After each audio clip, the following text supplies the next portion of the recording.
Welcome back. We are here at the 2017 Conservative Political Action Conference, and we are here with Super Bowl champion and the author of Liberalism or How to Turn Good Men into Whiners, Weenies, and Wimps, Burgess Owens. How are you doing, sir? My pleasure. It is great talking with my fellow Ohioans. I was born in Columbus, Ohio, so we have that connection, which is kind of neat. That's right, OHIO. So tell people a little bit about the book, what the book is about and stuff like that. I grew up down south, Tallahassee, Florida, in a segregated community, and the book is basically a celebration of our race, celebration of great people who took advantage of the American dream, who came back from war, patriotic as all can be, and very believed in the Judeo-Christian values. And they taught us, when we left that community, that we could succeed.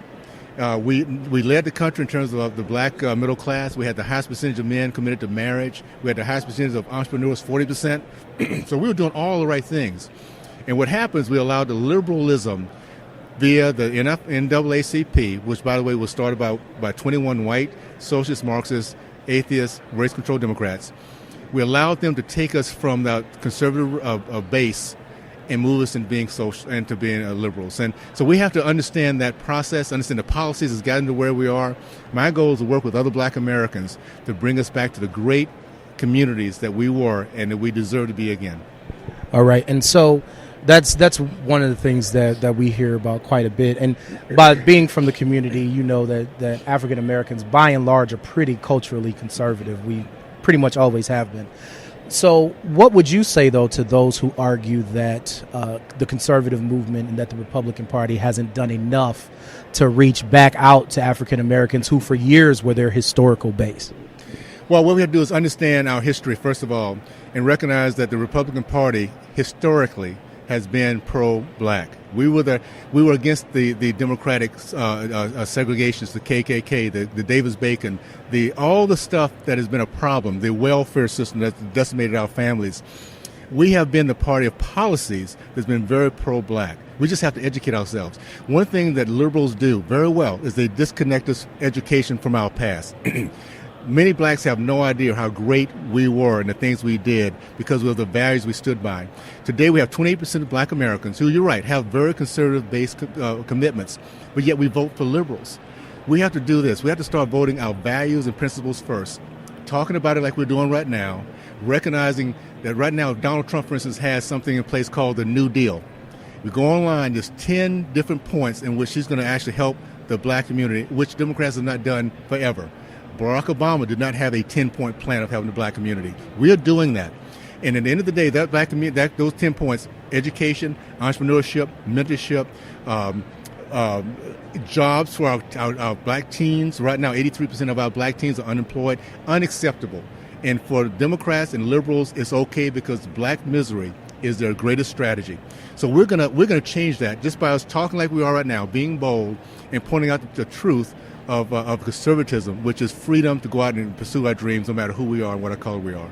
Okay, so one of the things that I often hear from people, just talking generally about political topics and things like that, I've heard people to say that, you know what, I know that if I was voting values, my values would lean more towards the right than the left, but I feel like the party is unwelcoming to me and people like me. So regardless of whether that's true or untrue, fair or unfair, what can be done to kind of bridge that messaging gap and to let people know if it's not true, to let people know that it's not true? Let's do this. Let's teach our young men to man up. Let's teach our women to woman up. If there's principles that we know are correct, have the courage to stand for them. I personally, I don't know how people can say, I know the values are the right values, but I'm going to vote somewhere else. That, to me, is cowardice. We need to, as a race, put our principles and values first, and that will allow our race to be the great race and our country to be the great country we deserve to be.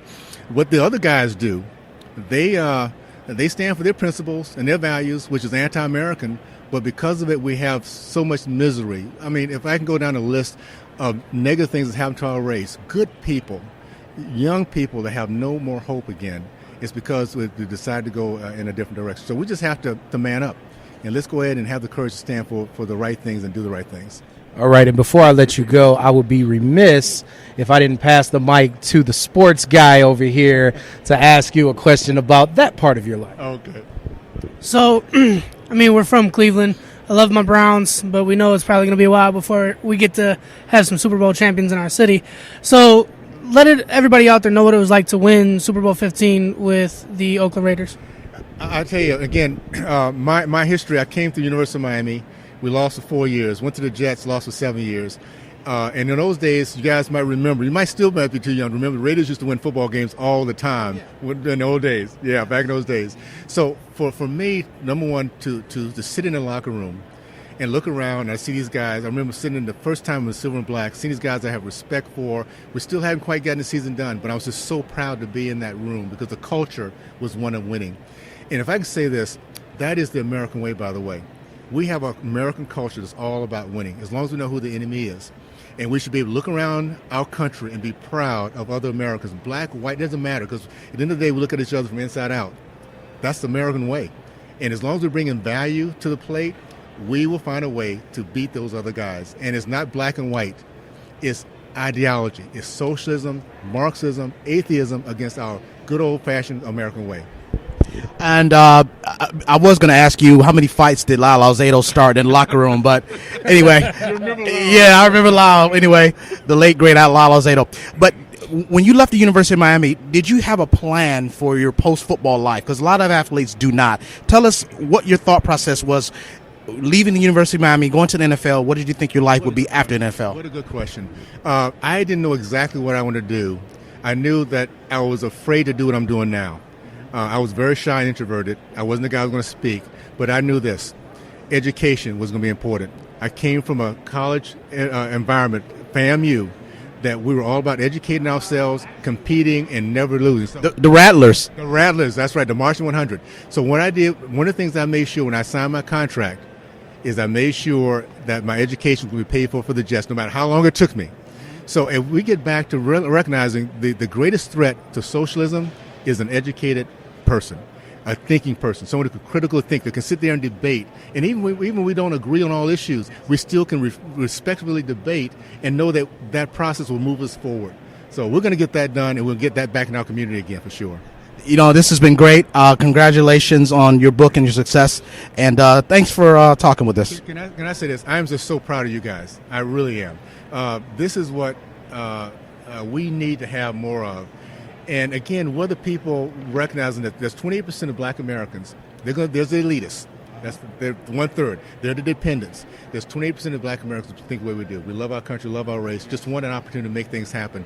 We need to devote our values and principles first. We do that, we will bring our country back, our race back, and we're so proud of that accomplishment we get it done with. Well said. Thank you. Thank you so much. Let everybody know how to get in contact with you, how to get your book and stuff like that. Barnes & Noble's, my website, Burgess Owens Talks, like we're doing right now with an S.